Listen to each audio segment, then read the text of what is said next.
కవినై కవితనై భార్యనై భర్తనై కవినై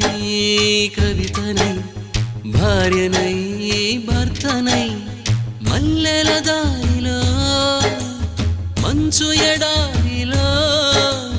మల్లెల దారిలో మంచు ఎడారిలో పన్నీటి జయగీతాల కన్నీటి జలపాతాల నాతో నేను అనుగమిస్తూ నాతో నేనే రమిస్తూ ఒంటరినై అనవరతం కంటున్నాను నిరంతరం కలల్ని కథల్ని మాటల్ని పాటల్ని రంగుల్ని రంగవల్లుల్ని కావ్య కన్యల్ని ఆడపిల్లల్ని జగమంత కుటుంబం నాది